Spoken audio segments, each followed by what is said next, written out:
নমস্কার বন্ধুরা, আজকের রান্নাবান্না এঁচোড় চিংড়ি।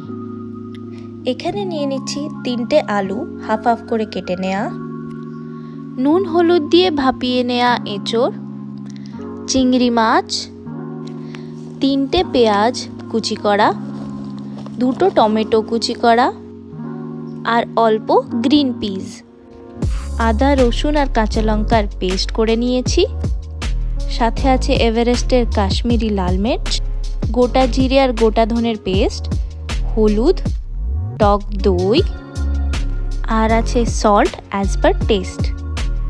ফোড়নের জন্য নিয়ে নিচ্ছি এলাইচি, লবঙ্গ, সিনামন স্টিক, বে লিফ, 2টো red dry chilli, black pepper আর গোটা জিরে, আর নিচ্ছি ধনেপাতা।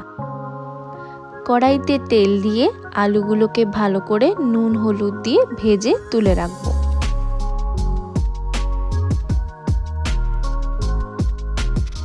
এরপর চিংড়ি মাছগুলোকে ভালো করে নুন হলুদ দিয়ে ভেজে তুলে রাখবো।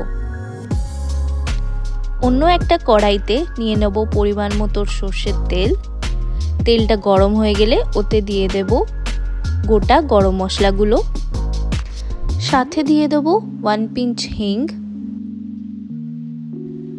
এরপর দিয়ে দেব কুচিয়ে রাখা পেঁয়াজ। পেঁয়াজগুলোকে ভালো করে ভেজে নেব।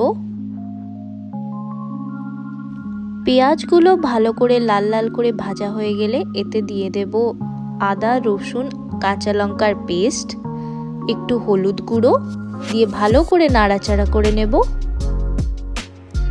ভালো করে 2 মিনিট ভেজে নেওয়ার পর একটা বাটিতে অল্প একটু জলে লঙ্কা গুঁড়ো, হলুদ গুঁড়ো, ধনে আর জিরের পেস্টটা একসাথে মিক্স করে নেব।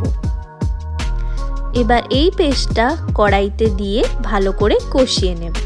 মশলা থেকে তেল ছেড়ে এলে এতে দিয়ে দেব কুচিয়ে রাখা টমেটো, মটরশুঁটি, ভালো করে মিক্স করে ঢেকে 2 থেকে 3 মিনিট লো ফ্লেমে কষিয়ে নেব।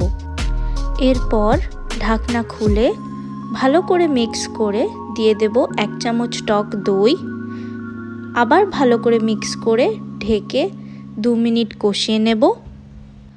কষানো হয়ে গেলে ভালো করে নাড়াচাড়া করে নিয়ে এতে দিয়ে দেব ভাপিয়ে রাখা এঁচোড়। ভালোভাবে মিক্স করে নিয়ে আবার 2 থেকে 3 মিনিট ঢেকে রাখবো। এরপর এতে দিয়ে দেব ভেজে রাখা আলু আর চিংড়ি মাছ।